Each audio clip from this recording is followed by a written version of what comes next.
mənim üçün çox önəmli gündür. Çünki artıq bir müddət ki hazırlaşırıq ki, Dilgən müəllimi qonaq çağıraq. Və düşünürəm ki, Dilgən müəllim yəni ki Cümhuriyyət dövrünü araşdırmaçılarından ən məşhurudur və onun silsilə, yəni bu mövzuda silsilə kitabları var. Və burada belə bir mövzunu gördüm, kitabda belə bir hissəni gördüm. Yazılıb gördü. 1920-ci ilin yanvar ayında hökumət və parlament üzvlərinin xeyir duası ilə Bakı vağzalından təntənəli şəkildə yola salınan Azərbaycan Cümhuriyyəti tələbələrinin taleləri tariximizin ən faciəli tərəflərindən biridir.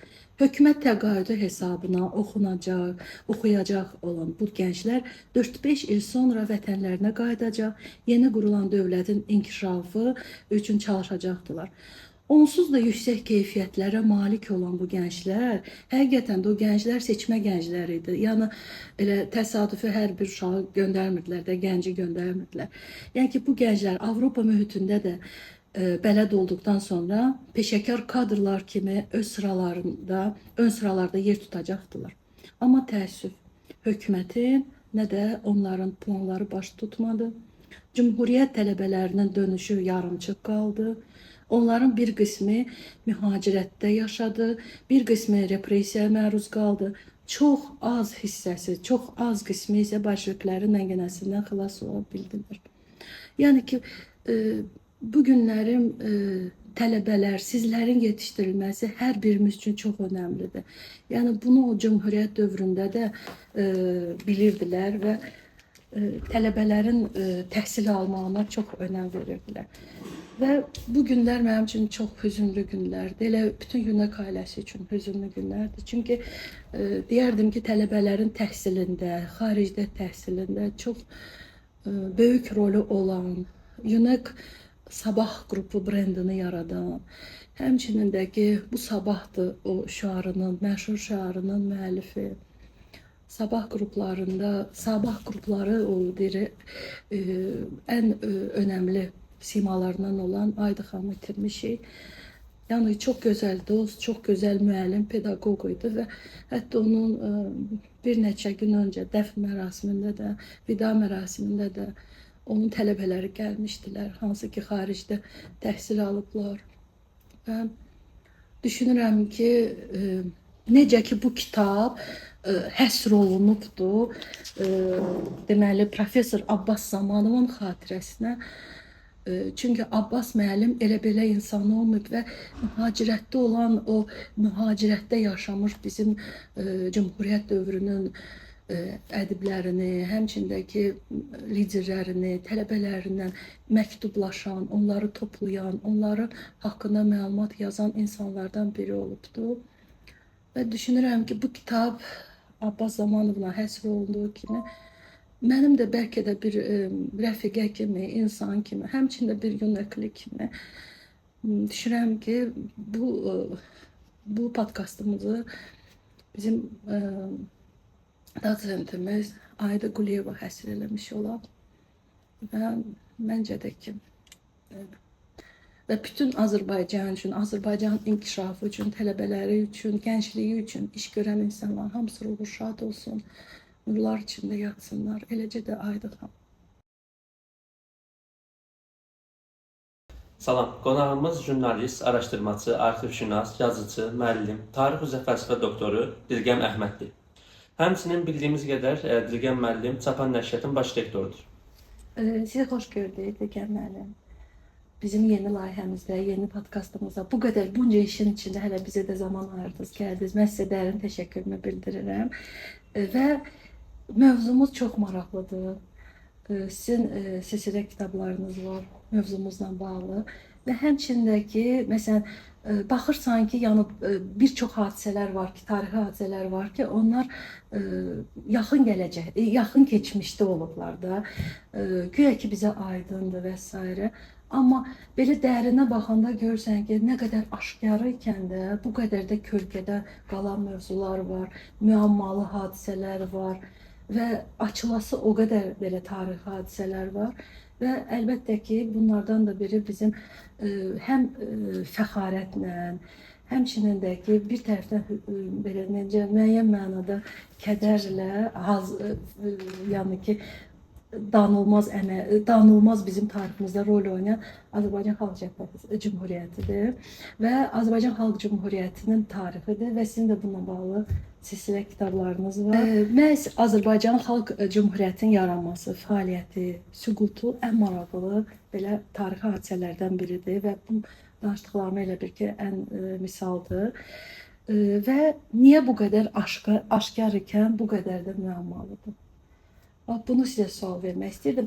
Həmçinin də bilirsiniz nəyi demək istəyirdim ki, bu kitabın elə ilk dəfə biz bu gün həm danışacağıq Milli Hekayələr kitabından xüsusilə və kitabı elə ilk səhifəsinə baxanda mən gördüm ki, Professor Abbas Zamanova ithaf olunubdur. Və xüsusilə də mən çox istəyərdim ki, həmçində Abbas müəllim haqqında danışasınız. Çünki çox insanlar var ki, biz onları bilmirik.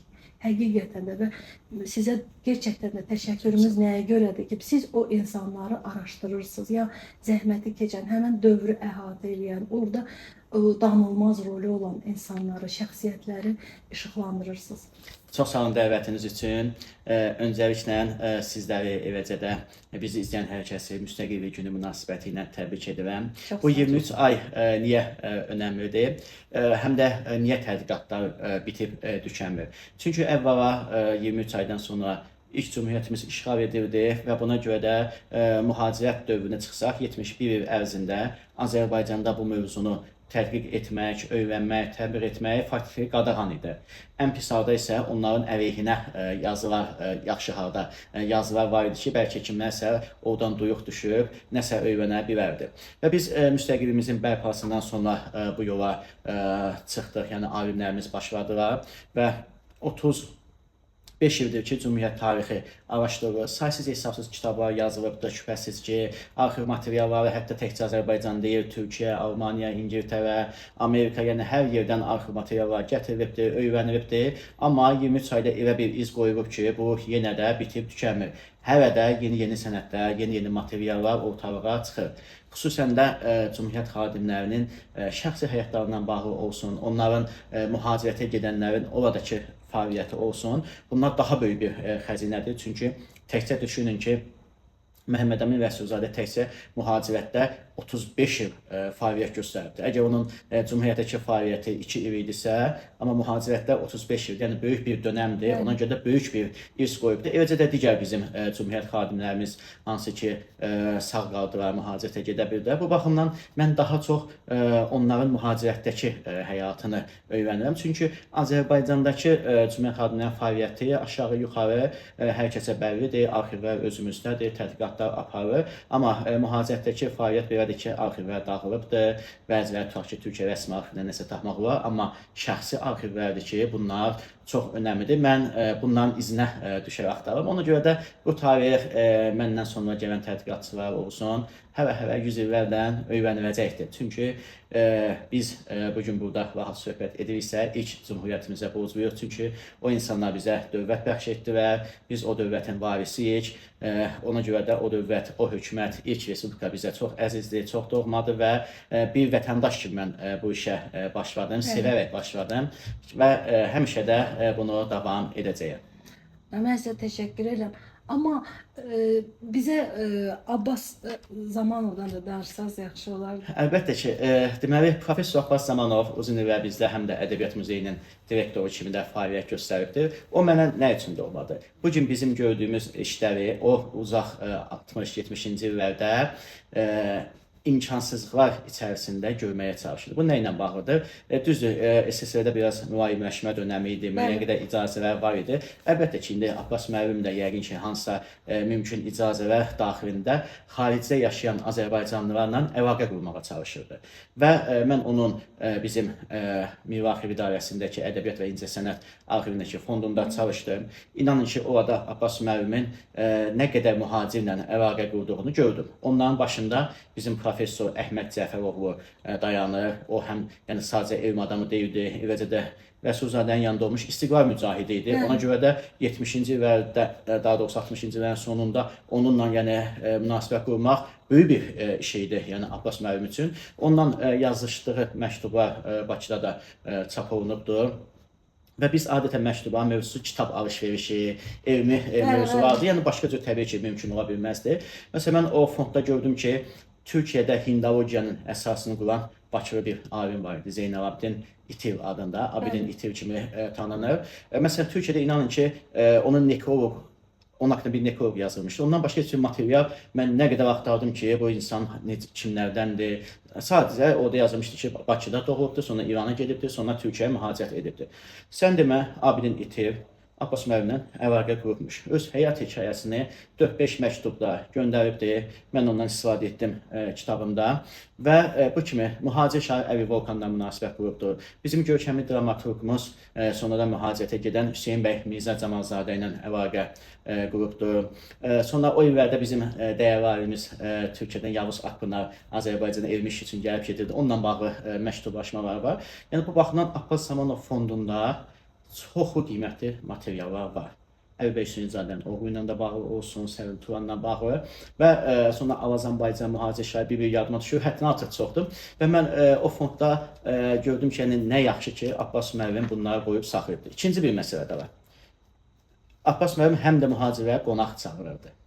O illərdə Bakıya bəzi qonaqlar gəlmişdi ki, onlar arasındakı ikisi çox önəmlidir. Çünki biri Azərbaycan Cümhuriyyətinin Parisə göndərdiyi heyətin üzvlərindən biri idi. Ən gənc olanı Məhəmməd Məhərrəmov. Düşünün ki, 1920-ci ildə Azərbaycandan, daha doğrusu 19-cu ilin sonundan təxminən Azərbaycandan ayrılan, yəni bu insanlar təxminən 52 il sonuna bəlkə, yəni yarım əsr sonuna vətənə gəlir. Mən kitabımda vermişdim onu. Gənc bir oğlandı. O qədimdə bu hekayələrdə yazılır. Adətən bığ yeni tərləmiş bir oğlan idi. Amma Bakıya qaydanda, vətənə qaydanda tamamilə yaşlaşmış bir haldaydı. Yəni bir anlıq tarixi başqa cür düşünək. Yəni o gənc insan ölkəni tanıtdılar 20-ci yanvar ayında, mart ayında Bakıya qayıdacaqdılar. Təbii ki, Bakıya o daxil olanda bir zəfər tağı olacaqdı. Yəqin ki, onlar gürcüsü ilə qarşılanacaqdılar, hörmətlə qarşılanacaqdılar. Bu böyük uğura görə yəqin ki, hər biri bir ölkəyə səfir kimi göndəriləcəkdilər. Amma 52 il sonra o sadəcə turist kimi öz vətəninə gələ bildi. Və gələnlərdən biri də Cümhuriyyət tələbəsi Mirzə Hacızadə idi. Mirzə Göygöl kimi də qeyrini Almaniyada təhsil aldı. Türkiyə hökuməti onu xüsusi olaraq Almaniyadan apardı öz ölkəsinə. Orada kənd təsərrüfatı sahəsində çalışdı, çox sayılı kitablar yazdı və bir anlıq yenə tarixi başqa cür düşünək. Cümhuriyyət tələbələri təhsillərini tamamlayıblar. 1923, 24, 25 o illərdə vətənə qayıdacaqdılar. Dövlət onlara söz vermişdi. 4 il dövlətdə işləyəcəkdilər, çalışacaqdılar. İndi hər biri də yaxşı bir kadr kimi ölkəni irəliyə doğru aparacaqdılar. Amma o da yaşlı bir halda vətən həsrəti ilə gəldi, gördü və bunların hamısını Abbas müəllim qonaq edirdi. Xeyli adamlar foto şəkillərdə çəkilibdi, arxivlərdə qorunur. Yəni Abbas müəllim ona görə böyük insandır və mənim planım var ki, o arxivi ayrıca bir kitab şəklində çalışım. Müəllim, bu kitab sizin Azərbaycan Cümhuriyyətinə həsr etdiyiniz sizə kitablardan biridir. Bu kitabı digərlərindən fərqləndirən nədir? Həmçinin də sizin fərqli kitabınız da var. Deməli, fərqlər mənim bu sahədə yazdığım ilk kitab idi, təxminən 11 il qabaq. Amma təbii ki, 11 il ərzində mən öz üzərimdə çoxu çalışmışam. Bu 11 il ərzində mən 9 ilini Türkiyədə yaşadım. Orada çox sayılı arxivlərlə tanış oldum. Mühacir ailələrlə görüşdüm. Onların evlərində olan nadir materiallar əldə etdim. Ona görə də müqayisə etsək, yəni öz inkişafım baxımından müqayisə edəndə əlbəttə ki, sonuncu milli hekayələr kitabı daha ağır gəlir mənim üçün. Çünki burada tamamilə həm ayrı arxivlər var, həm dövlət arxivləri var, həm də mövzular baxımından hamısı mən deyərdim ki, yenidir.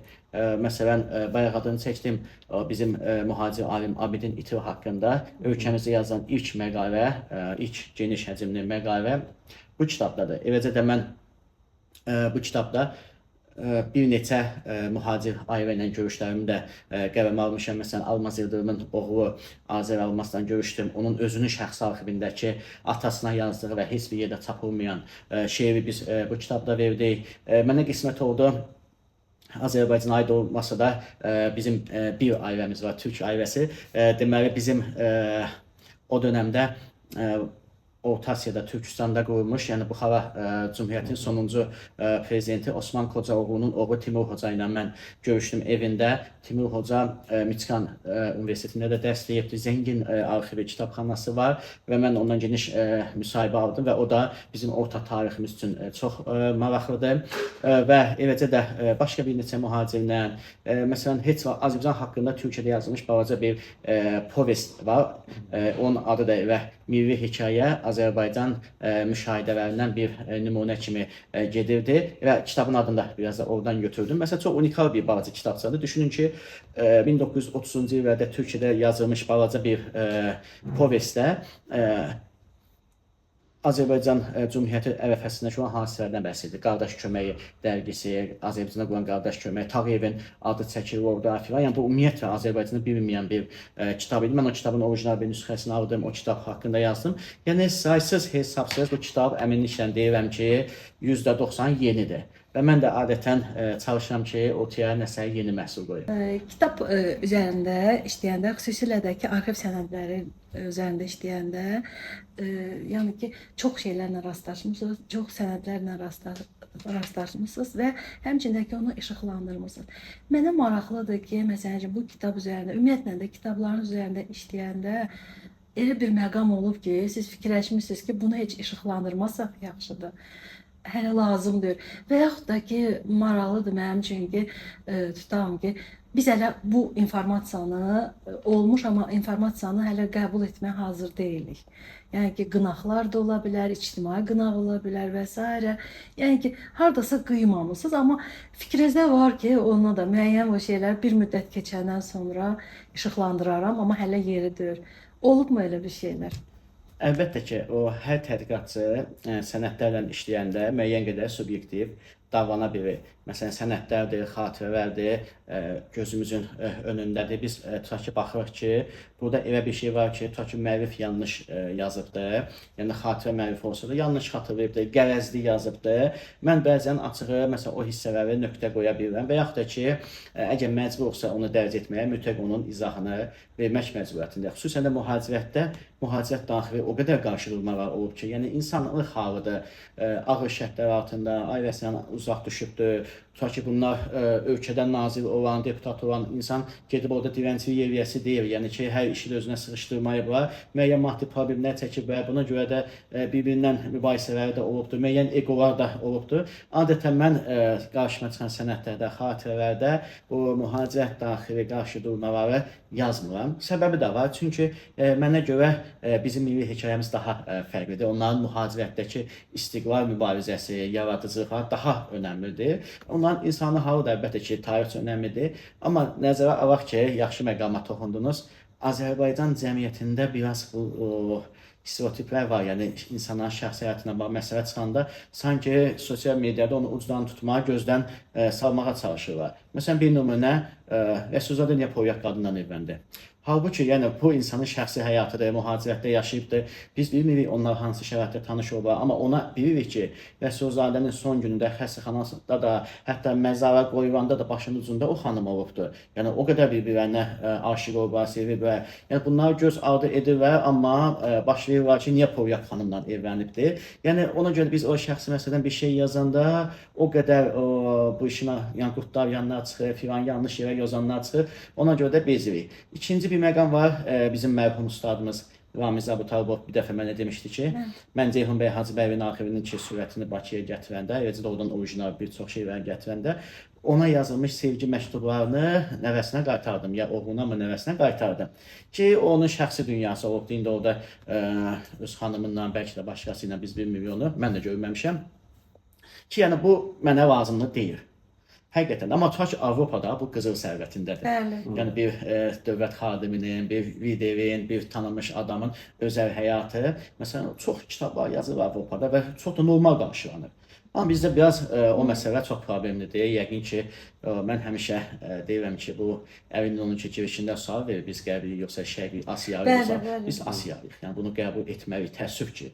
Yəni biz bizim mühacirlər də bu problemi yaşayıbdır. Əhməd Ağaoğlu xatirəsini yazırdı ki, mən nə qərbli kimi qərbli oldum, nə şərqli kimi şərqli oldum. Biz adətən Azərbaycanda doğulanlar biraz ortada qalmış oluruq. Bu yeni nəslə aid deyil, onlar daha tez adaptasiya olurlar Avropa mühitinə və s. Biz yenə də o qələm çalanda köhnələr demiş, müəyyən daxili senzuralarımız ola bilir. Yəni məndə də odur. Yəni mən maksimum çalışıram ki, Cümhuriyyətin ən gözəl dəyərlərini insanlara çatdırım.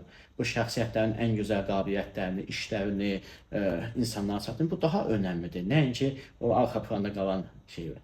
Dilgən müəllim, sizin deyəsə bir saatlıq vaxtınız olsaydı ki, o kitabdakı yazdığınız qəhrəmanların biri ilə söhbət edə bilsəydiniz, hansından söhbət edərdiniz və nə haqqda danışardınız?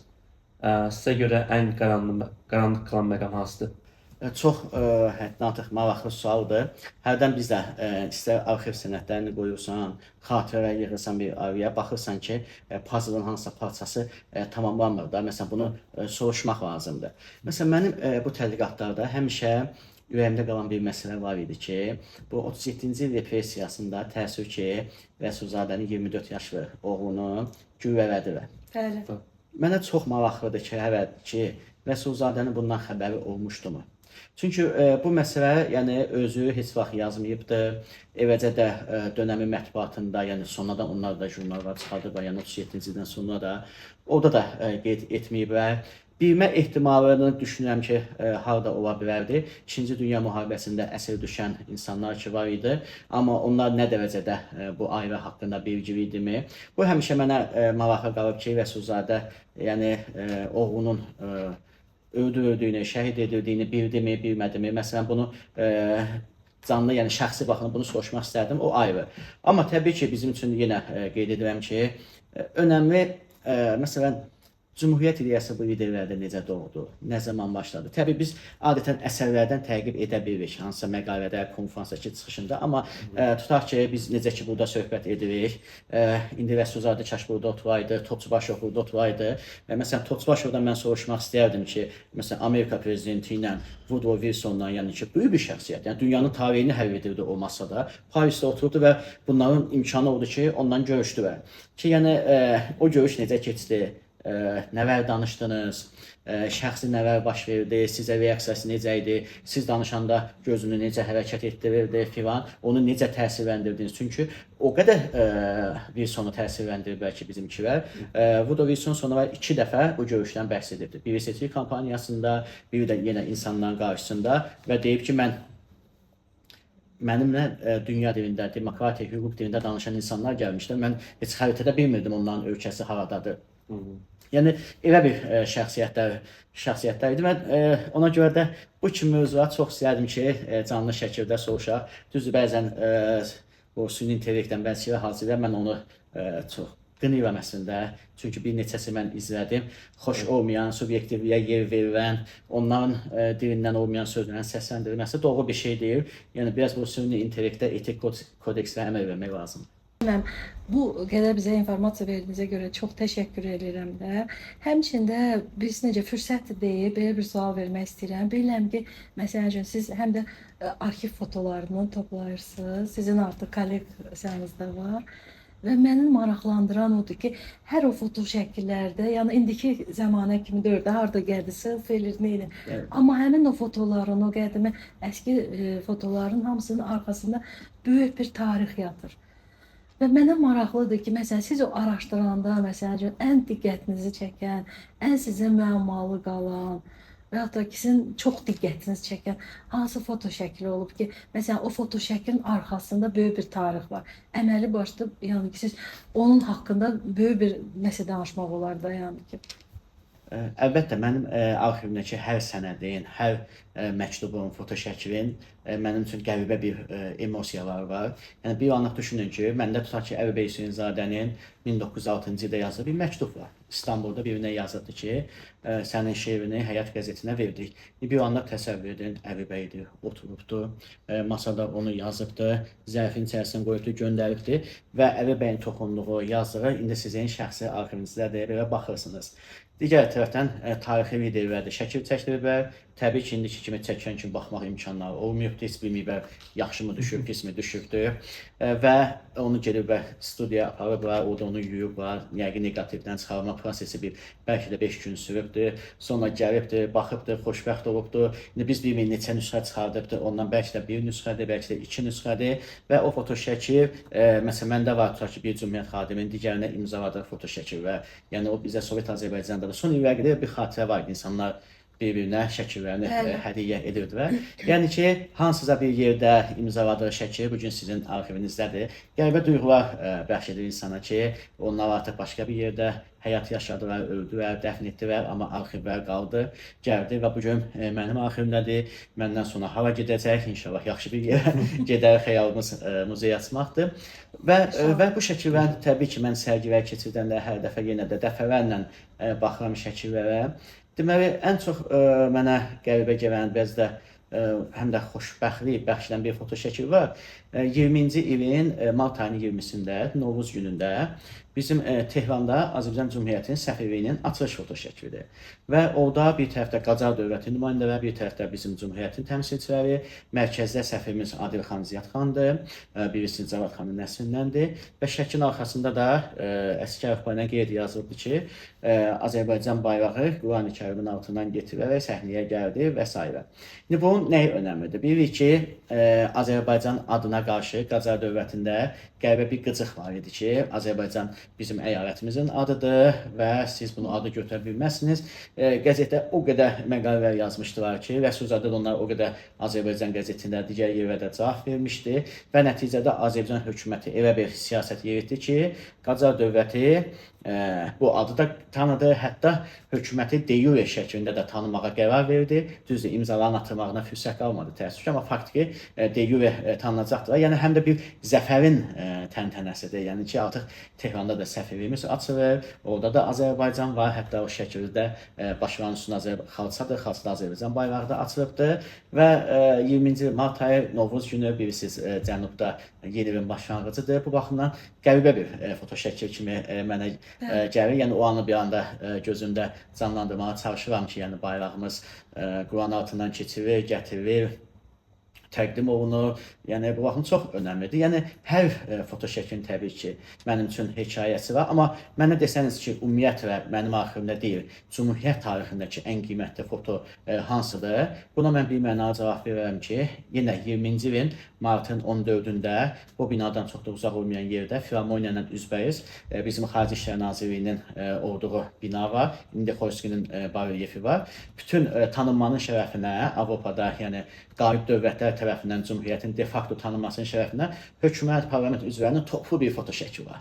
Yəni ki, biz bacardıq fotoşəkil oldu. Hamısı bir yerdədir. Elə xoşbəxtlər ki, bir foto düşünün ki, Rəsulzadə də oradadır, Xoyskidə, Həsənbəydə, yəni hamısı oradadır. Bizə Parisdəki heyətdən başqa onlar hələ oradadılar.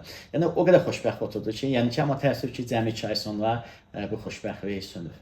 Dilgən müəllim, hürriyyət, cümhuriyyət və mühacirət üst planda yaşamış bu həmin insanların tarixinə baxanda hal-hazırda günümüzdə 21-ci əsrdə bizim öyrənə biləcəyimiz, hələ də öyrənmədiyimiz ən böyük dərs hansıdır? Deməli, məşhur bir cümlə var. Biz bunu bir neçə videomuzun dilindən eşitmişik, indi də eşidirik ki, dövləti qurmaq asandır, onu qoruyub saxlamaq daha çətindir. Cümhuriyyət tarixindən bizə o dərs oldu ki, biz dövləti qura bildik də. Dövləti inkişaf da etdirdi. Yəni 23 aya düşünün ki, universitetə qədər biz yarada bildik, xaricə tələbə də göndərə bildik, nə qədər islahatlar keçirdik, qadınlara seçki hüququ verdik, hər şeyi edə bildik, ordu da qurduq, rəmzlərimizi qurduq, amma bir əksikliyimiz var idi, o müstəqilliyi qoruyub saxlaya bilməkdə çətinliyimiz var idi, boşluqlarımız var idi və ona görə də yəni Cümhuriyyətdə tək əksikliyimiz həqiqətən də o müdafiə baxımından yetərsiz qalmağımız oldu ki, biz bunu müstəqilliyin bərpasından sonra da yaşadıq. O zaman da torpaqlarımız işğal edirdi, təəssüf ki. Amma yəni aradan keçən bu 35 il ərzində gördük ki, biz mütləq şəkildə bu müstəqilliyimizi hər vasitə ilə qoruyub saxlamağın yollarını tapmalıyıq. Biz ordumuzu gücləndirdik, peşəkar ordu yaratdıq, ordu qurucumuz inkişaf etdi, modern yəni təchizatlar, modern silahlar əldə edə bildik və nəticədə işğal edilmiş torpaqlarımızı əldə edə bildik. Təhlükə hər zaman var. Nəsir bəy Yusufbəyovun o vaxt bir çıxışı var idi. Deyirdi ki, o qara buludlar hər zaman var. Biz onları dəf etməyin yollarını bilməliyik. Yəni bölgəmizdə, çevrəmizdə, yaxın şərqdə hər zaman bu problemlər yaşana bilir. Ona görə də bizim tək çıxacağımız dərs olmalıdır ki, daima birlik içərisində olmalıyıq, daima güclü olmalıyıq, dövlətimizi sevməliyik və gələcəyə daşımalıyıq. Dilgən müəllim, mən sizə çox təşəkkür edirəm. Və ən böyük arzum odur ki, bax, belə bu ruhda davam eləyəsiniz. İnşallah. Sizə belə can sağlığı arzuluyorum. Yetirmələrinizi arzuluyorum. Ki, çoxlu yetirmələriniz olsun. Necə deyirlər, xalq dilində desək ki, siz xalqa çox lazımsınız. Çox sağ olun, təşəkkür edirəm.